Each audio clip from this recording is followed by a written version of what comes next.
Hello, everyone. Welcome to a new episode of Tech Can Save Us podcast brought to you by Literal Humans. I'm joined today by Jonatan Roose, the co-founder at Healthy Workers, and we're going to talk about turning sustainability into a positive business case. Welcome to the pod. Thank you. Nice to be here. Yeah, good to have you on the pod.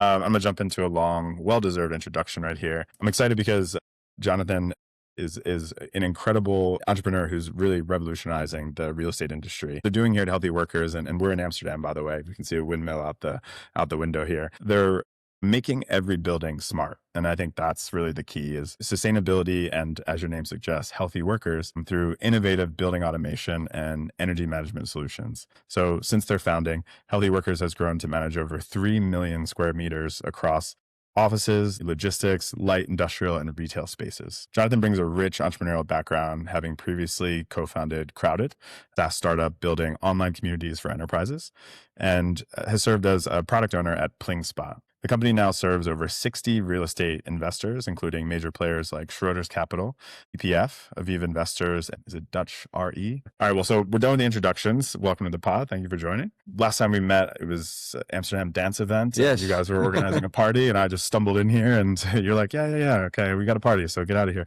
But now we're here to talk about the incredible innovation that y'all have catalyzed at Healthy Workers. We like to kind of first set the scene, so help our listeners understand like what's going on, why you're doing it. Obviously, most are familiar with climate change and the impact that buildings have, but smart building technology and building automation, they're not entirely new concepts. They're experiencing explosive growth as sustainability becomes critical. So from a market level perspective, can you tell us what's fundamentally broken about how commercial buildings are managed today? Yeah, definitely. I think what you mentioned is very interesting. Almost all the technology that we're using is maybe even 30 years old.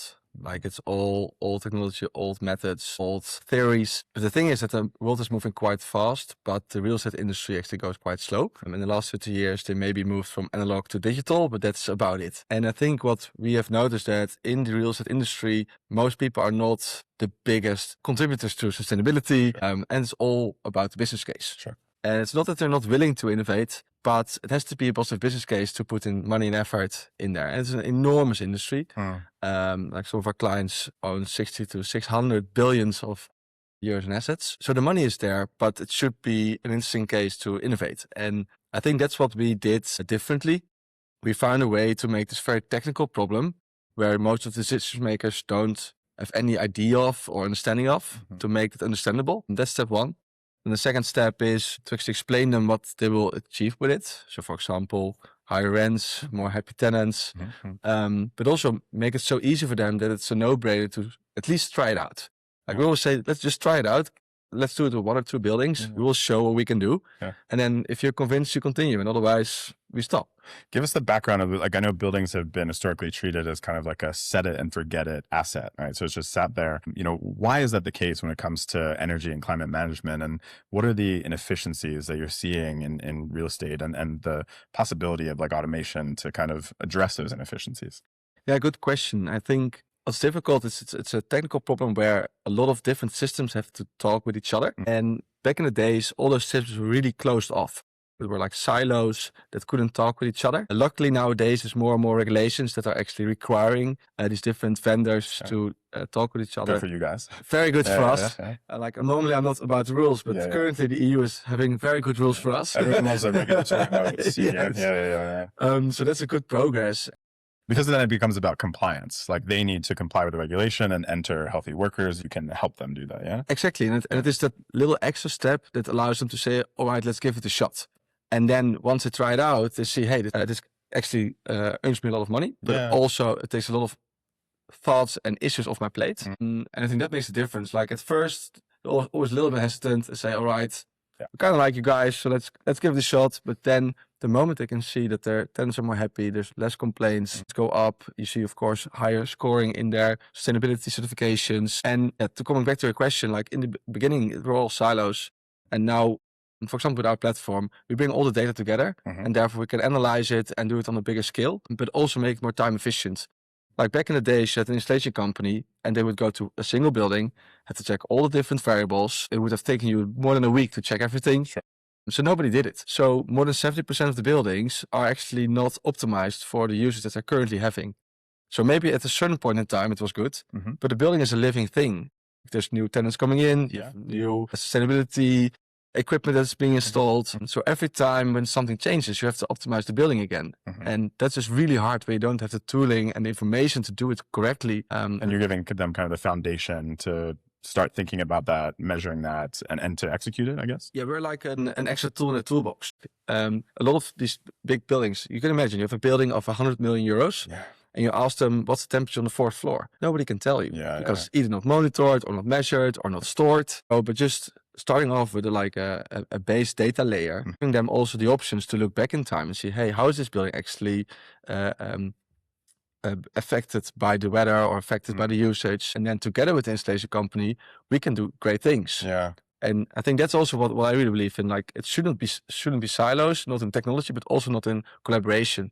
Like, we always work together with the property manager, with the installation company, with the tenants to get the most out of the building. Yeah. I think that's what makes it really different. Remember you blew my mind when we spoke last time I was here. You talked about like every building has a computer, like, so simple. And like, I think most people intuitively maybe understand that, but they don't think about, how it operates and what it can do and, what data it can give you and things like that. So I love that framing and the way you mentioned it. Yeah. And I think it's important to also bring it back to very simple concepts because at the end, the decision makers in real estate companies, they're mostly bankers. They know Excel sheets and they know how to make more money from a good investment. But they're not the guys that are day-to-day busy with the technology in the building. So by bringing it indeed back to a computer which says which system is on and off and with which settings, it also makes it more understandable and then makes it more easy to make the right choices. To paint the picture of like the regulatory environment, I was just meeting with the folks at Solarix and they were talking about a regulation here in Amsterdam where I think it's like 70% of the building's energy, needs to be produced by the building or something like that. And I guess across Holland, it's like 50%. So like,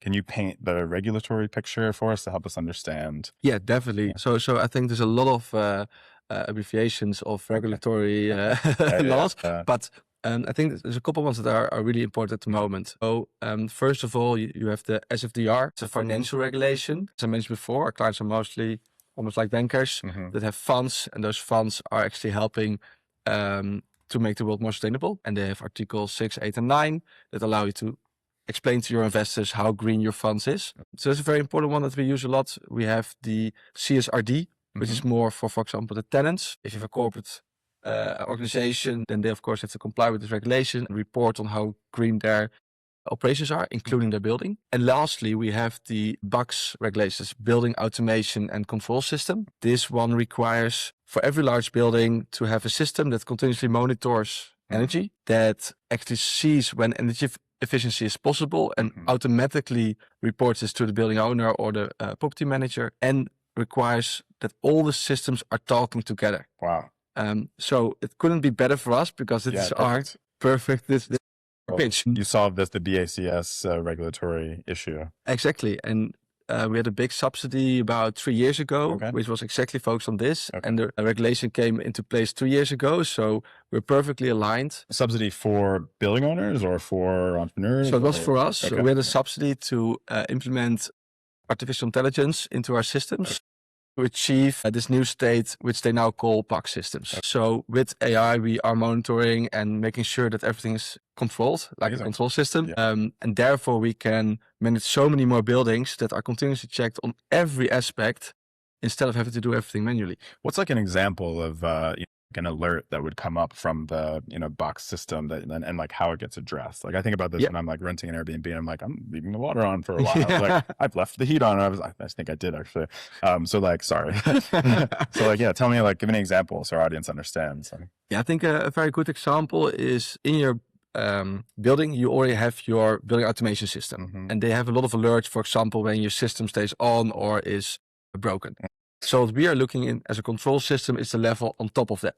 So imagine it's the summer period and you have a very cold summer night of maybe 15 degrees, and then your boilers are going on while the indoor climate is still 21 degrees or higher. So then you're heating your building because outside is cold, but your building inside is still hot. And all the current building automation systems, they don't capture this moment. And that's the layer that we add on top. And then we can make sure that this is corrected and it doesn't go on, or we can rewrite the logic behind the system, that it doesn't look at just the outside temperature, but also looks to the indoor temperature. Smarter buildings. We make it smarter. Interesting. So getting back to like the money and energy questions, how much energy and money do you feel like building owners are sort of leaving on the table when they don't actively optimize their building systems? Like, how do you calculate and share that potential like ROI, with them? Yeah, so we always aim and deliver on 100% return on investment within 1 year. Okay. 100%. 100%. Yeah. So Okay. we're the only sustainability action you can take that earns itself back within a year. It's ridiculous, because if you look at, for example, solar panels, it takes like about Takes a long 5 time. to 7, maybe 10 years nowadays. Yeah. So it's incredibly fast. But the thing is, we looked at most buildings and we know that at least we can save, let's say 15%. That's almost like a certain. That's fine, yeah. But we see most buildings go up to 20, 30%, and some even to 50 to 60% Within a year. Within a year, Okay. with just software improvements. Okay, that's just software. That's not even implementation of what you find. Exactly. So, Okay. and that's also what we are different than most other sustainability things you can do, is that we purely focus on what's already in that building. We don't have any extra systems that you have to install. That also makes that there's no extra emissions that are added, because of course, when you build a new air handling unit, for example, it also takes a lot of emissions to install and have all the. So nothing new is coming into the building it's all just optimization of the existing infrastructure. Impressive way. So to that point, like this is sort of pulling us out of the diagnosis questions. Do you think it's a technology problem? Is it an awareness problem, or is it like something deeper in the real estate industry that's like, kind of causing it to be a bit slower on this, or not optimize as quickly as they should? I think it's a combination of all of those. I think it starts off with awareness. I think a lot of people would be willing to innovate, but they just simply don't know what is needed or how to do it. Also, I think the technology has grown a lot in the last couple of years. If you look at 5 years ago and now, it's a totally different world. How could they keep up? Like, it's kind of, do you see that when you introduce the technology? Are you just like blowing their minds in terms of what the data says? Are they like, what is their emotional reaction when they see the data? Yeah, we always tell the people that we onboard, it's like the first time we have a sales meeting, people always say, whoa, is this already possible? And that's the thing we want to keep up. Like, as soon as people don't react like that anymore, we're doing a bad job. That wonder, you want to maintain that wonder. Exactly. Okay, interesting. Let's move into talking about your product and your company. So a lot of our listeners are maybe new to Healthy Workers. Walk us through the platform, kind of how it works and what differentiates it from sort of traditional building management systems. Yeah. So what we do is we have a 3-step approach, where we first measure everything. So all the data points in your building are automatically gathered into our system. So think of the indoor climate sensors like temperature or CO2 for ventilation, but also your energy meters like your gas or electricity, but also the primary processes. So you see, for example, when is your air handling unit on or off, or with what settings. Same for your boilers, ventilation, etc. Yeah. All this raw data goes into our platform, and then we monitor and analyze it. So we have a sort of abstract layer. That means that in the industry, people always look at buildings and say every building is different. So it's very difficult. And yes, every building is different. Yeah, but not that different. Okay, I got you. Yeah. So we made an in-between layer that allows us to, even though every building is different, we can make algorithms that run on every building. And that makes it so scalable. And then all this raw information is turned into insights. And those insights are then used for actual improvements. So that is, on the one hand, we can make automated changes. We can work together with the installation company to make changes. We can work together with any other stakeholder in the building to maybe change their behavior. But either way, we also actually make that improvement. Okay. How much of the improvements are truly automated, and how much are involving stakeholders who have to do something with the existing infrastructure? Yeah, so I would say all the analysis is automated. Sure. But the actions are maybe 50-50. And there's also sometimes people that say, we can solve everything with AI. Not yet. I think we can solve a lot with AI and a lot with automation. But at the end, you also need the tenants to behave in a certain way. Or maybe you are having renovations done. Then you also need to take that into account. Or maybe you have neighbors that have complaints about noise.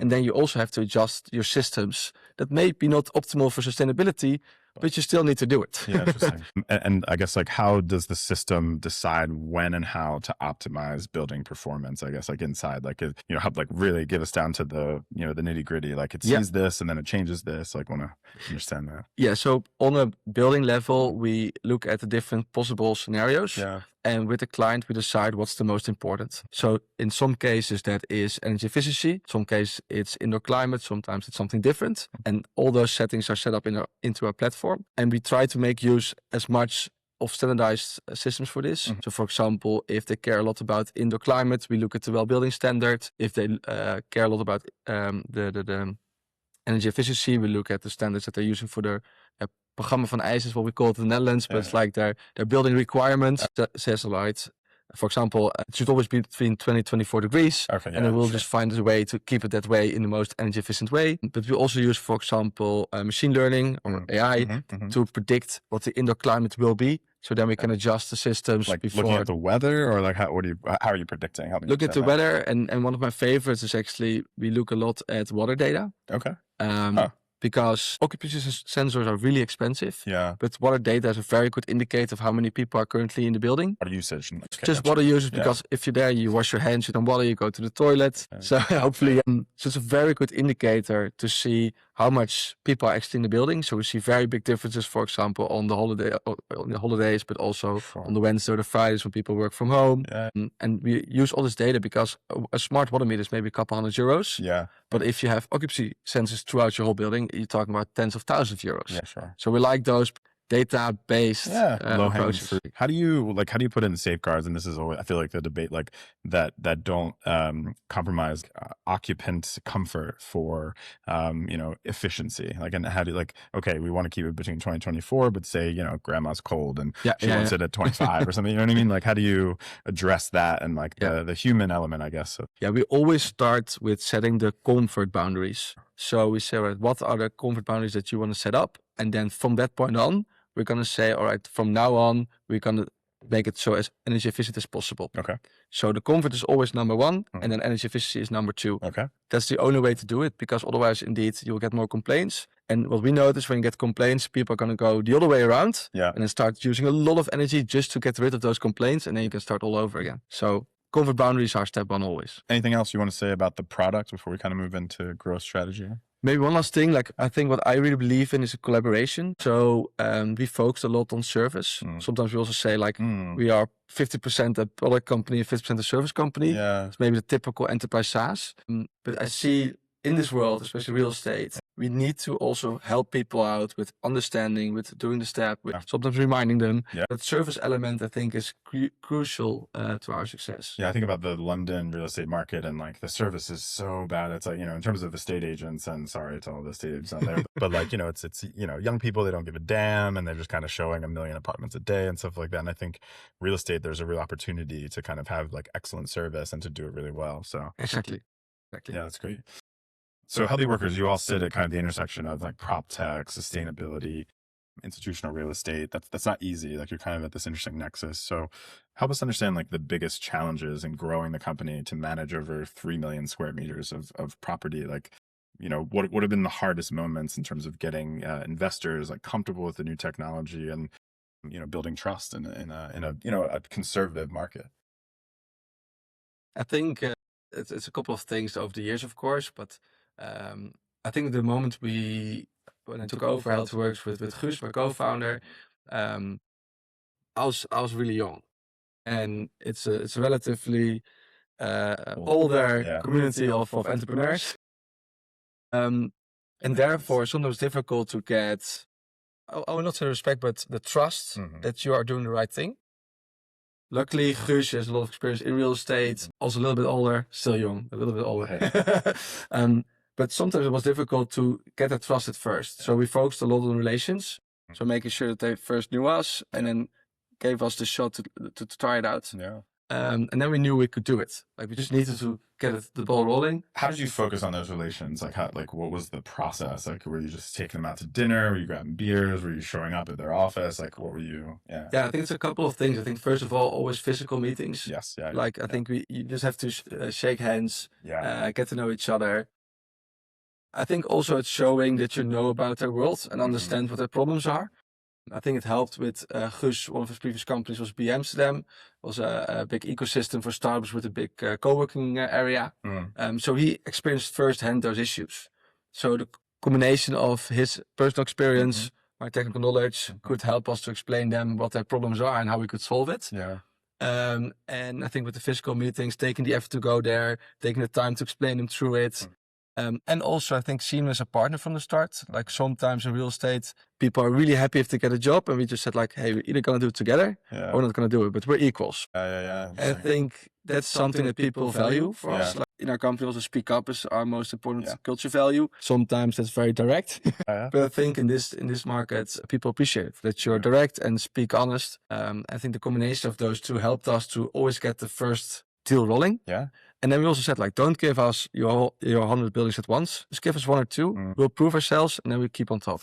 It's interesting. Like this trip to Amsterdam, putting together a bit of an insights report about all the different startups we're talking to. And I was trying to find the common thread, and I was just like, man, it's gonna be really hard. They're all really different. It's all been physical, and especially in the era of AI, and we're so digital, and everything's sort of in LLMs and machine learning. Every single person I've talked to has had a sort of physical element to their growth strategy, and it's so refreshing, you know what I mean? And so I'm excited to write about it and draw that through line of that physicality. And I think it's so important. And I think we have we are lucky in the Netherlands that everything is so close by. So I think as long as we can, we should take that advantage. But we also now make the first steps abroad from Germany, UK, Luxembourg, Belgium, and even there we want to keep up the same strategy because we just know this is what works. So why would you change the winning strategy? So digging more into that strategy, so like, are there particular moments in the client journey that you're trying to reach where the property owners, they really start to see and feel the value of healthy workers and the partnership that you have, and they want to grow it? Like, what does that moment look like and feel like for you? Yeah, I think it's two-sided. Like we always focus on implementing the energy monitoring at first. So then we have a very short time to value, sometimes already in a couple of weeks.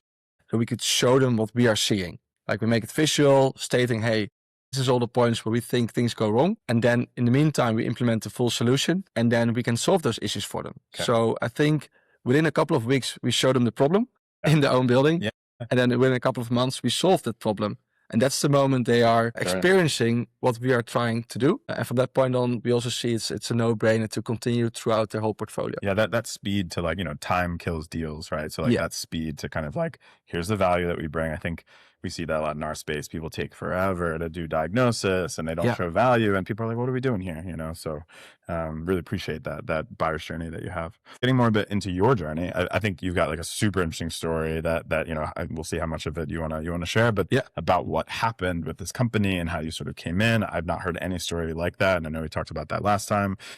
You've got computer science, you've got entrepreneurship, different successful ventures in your background. I want to hear how your personal journey kind of shaped both the idea for healthy workers and the pivot, I would say, and how you've built the company since taking over. So walk us through that. Yeah, maybe good to start off with a little context about my personal journey. So I started off as an entrepreneur when I was 15. I made websites, and even my mom had to sign off on contracts because legally I could not.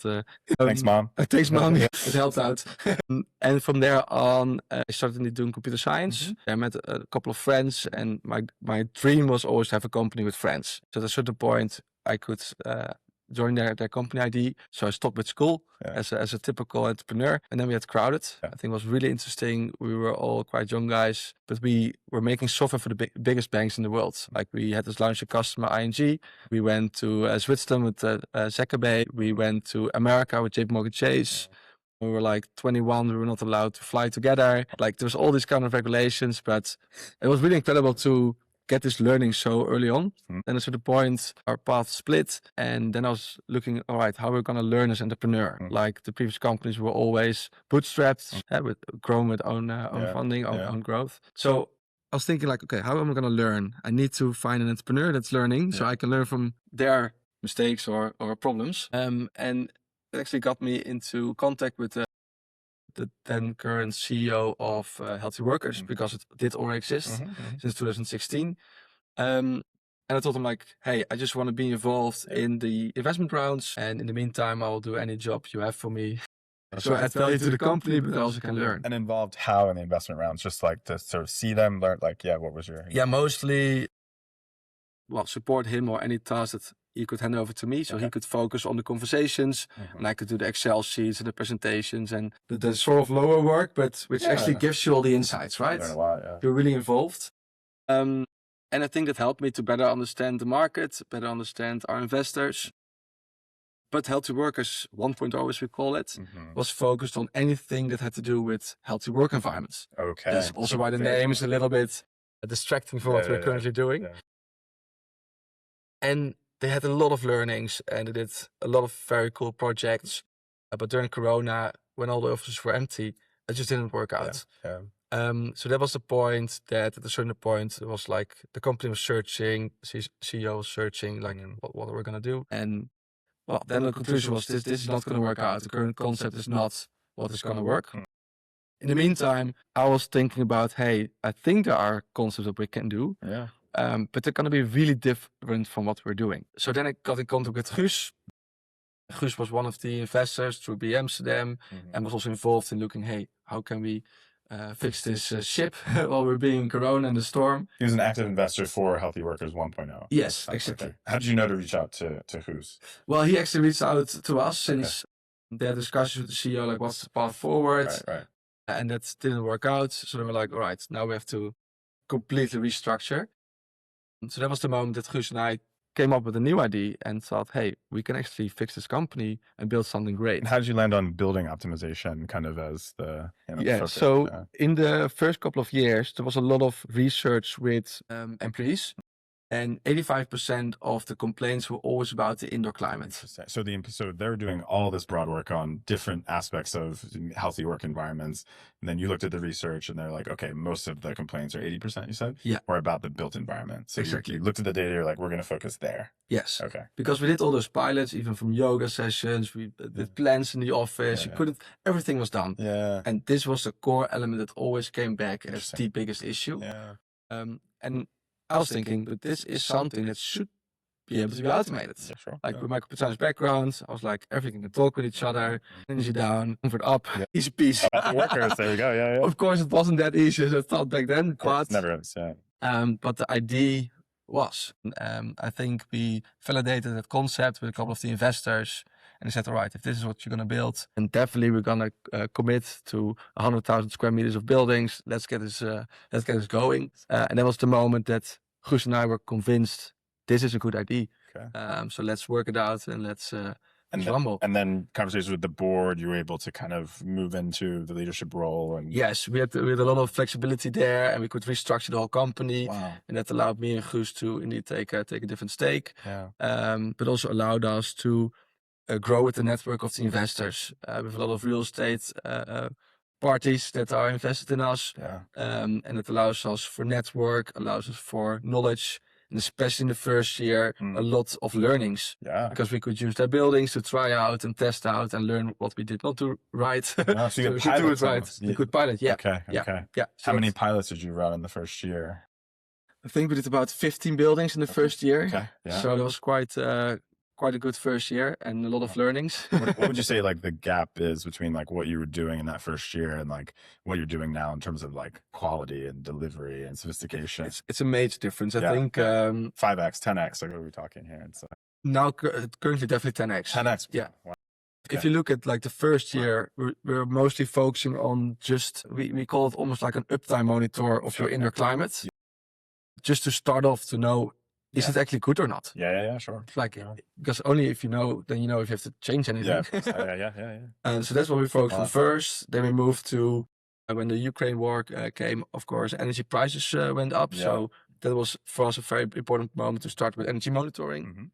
But indoor climate and energy are both a result of your settings, of course. So then we started including also the settings of the building and connecting to the computer of the building management system. And from there on, we had very good results. And then our clients were also like, but we want to show it. Then we did a bit of ESG reporting. And then we started with AI and automating it more and more. So I think Yeah, it was a very natural process of growing the product, but now it's definitely 10x better than what we started with. And how much is like new technology like pushing into what you're doing to kind of even further help you optimize? Like, what are there any examples of like, hey, this thing's been developed, we can now push this into our stack and improve what we do for building owners? Yeah, I think there's a couple of things, but I think the machine learning or the AI is the most interesting one. We have always had a problem with the manual check of gas data, for example, because when you heat a building, the one day you can have 0 gas and the other day you can have 10,000 cubic gas. And that can be either a gas leak or it can be completely logical. Sure. So that's so difficult to make a standard algorithm for it. But with machine learning, we can do trend analysis and can understand if it's logical that the one day it's 0 and the other day it's 10K. I think that helps us a lot by understanding the buildings without having to click through it manually one by one, as they're currently doing still a lot in the market. That, and also, of course, predicting towards the future with the weather, with the usage, with actually any kind of trend that can help us analyze it. It's amazing that you're doing all this even before anything new is being introduced to the building. Like, is that another horizon in terms of like bringing in sort of new infrastructure or tools? I'm curious about that. Right? Yes and no. I think we have a very average group of buildings. Like, we're currently about 500 buildings, so we have a good average set. But the problem is, like 98% of the buildings already exist. A couple of built, but the rest already exist. And they have a profit and loss statement for, let's say, 20, 30 years. So most of the buildings don't have a budget to do very big renovations in the middle of it. So we focused on making software that is profitable on any type of building. And of course, new buildings, we love them because it makes our life a lot easier. So you are working with new construction and plugging it in beforehand. Yes, we do that as well. And that is really easy for us. But we can also do it with the older buildings. And that is the big difference. Because with the newer buildings, it's a lot easier to do it right from the start. Yeah, totally. But to do it with an old building, that's so much harder. Super interesting. I'm going to take us into the lightning round questions now. These are kind of like the fun getting to know you questions. I'm going to hold you to it. Give me your quick answer that came to your mind and maybe like a sentence or two, just why. You're busy with healthy workers, but you've clearly shown you're an entrepreneur who likes to move fast and fix things. So if you could start another tech startup, what would it be and why? Good question. It's completely different. Well, I would love to build a sort of like a cyberpunk club. Ooh. So as mentioned, like we did the Amsterdam event party. It's like bringing events, bringing people together. The communities from crowded. It's always something that I enjoyed, and I would always combine it with technology. So indeed, with hologram girls, with the perfect light show, the best music. That's cool. Something like that, and then bring technology together with the communities. I think that would be epic. That's very cool. Very cool. Talk about tech inventions. What one makes you the most excited and what makes you the most concerned right now? I think what's most exciting that currently with very little budget, you can build very cool things, software and hardware. So you can see so many people building crazy stuff, or maybe what back in days would be the Einsteins are now building in YouTube crazy inventions. I think that's really exciting. And I think the most worrying one is AI. I think a lot of people underestimate how quick it goes nowadays. And people underestimate how few people understand the technology. Right. How it can be misused as a result, even like some people intentionally, but some people just will make mistakes and sort of. So I think that's something that definitely will make a bigger impact year over year. But sometimes it's a bit scary. We like to ask about that because obviously, we're called Tech Can't Save Us. We like to feature people who are using tech to kind of help the world, but we have to address that kind of other side of it as well. So appreciate your answer there. Talking about people, who's a literal human that you want to shout out who has been integral to your career journey? I think what I don't have like one idol, but I think during the journey I've met a lot of amazing people that always teach me a little bit. And I think mostly learned me more about myself. So I think one of the people was an old boss, Ralph. He always said, like, do the thing you think will work from a product perspective. So it gave me more trust in my ability to build good products. But on the other hand, also Guus, my co-founder, for example, helped me a lot by being more myself. I can remember that in the first year, sometimes we would go to a client and he would wear the nice clothes ahead. And we were like, what are you wearing? Why are you wearing this? Why are you not yourself? Like always that mask. And he's like, you're a founder, be yourself. Like you have something to bring. You don't have to act Totally. So I think that it helped me a lot too with personal growth and therefore also with entrepreneurial I growth. think that's, we were talking about ADD, ADHD, and the club. Kind of like there's a lot of masking with that, though, and you realize, oh, I was doing this in the past because I was trying to, make up definitely. for something. How about any inspirational quotes or sayings that have followed you in your career in tech you want to share? Yeah, maybe a bit a strange one as well. I always remember with Crowder with one client, and it was not the easiest client. And sometimes you have the feeling you could never do anything right. Right. Yeah. And then at a certain point, I did do a major fuck up. Uh-huh. And then he actually told me, humans are working, eggs are made. Yeah. So he was really understanding. I had so not expected. I had expected this big discussion and everything. Totally, but I know I fucked up. Yeah. And he was just so chill about it. And it helped me realize this is actually true. Throughout my journey, it helped me with two things. First of all, be also open for people that make mistakes. But on the other hand, also focusing on automating. Yeah. Because if you can avoid the Helps mistake, address, it's even better. That's interesting. I mean, it's part of the reason we named ourselves Literal Humans, because it just reminds people like, oh, we're going to yell at literal humans. It's like, well, they have to say that, and like, okay, well, I'm just yelling at people. But also like, we had a client last night who, we messed up a design and they were like, look, we love you guys, but like, we need this to be better. And it was like, okay. And that showed that we built up, some social capital and human capital with them. And it was a good conversation, and we're going to fix the design. It's fine. So appreciate you saying that. No, definitely. And we also do a weekly checkout with the team, and we ask everyone for their one fail forward from the week. So like, what have you done that you learned from that, felt bad, but you learned from it. So it's lessons versus losses, so very important, I think. Yeah. Well, listen, I love this episode because I think the work that you're doing at Healthy Workers shows that, you can drive real environmental impact, but also, provide tangible, financial value for building owners and entrepreneurs and investors. So big fan of what y'all are doing, and I appreciate the moat you've got, and you've got huge scale in front of you. So really cool to talk to you about all your growth strategies and your plans today. So thanks for making the time. Yeah, thanks a lot. Enjoyed the conversation again. Same as last time. We talked a lot. Enjoy it. Thank you so much. Where can folks find out more about Healthy Workers on the interwebs? They can always find anything on healthyworkers.com or reach out. You can look at my LinkedIn, and you can find my contact details there. Nice. Well, we'll put that in the episode description. And yeah, folks listening, please give us a review and a 5-star rating so we can keep bringing in more great guests like Jonatan Roose, co-founder of Healthy Workers. Thanks, y'all.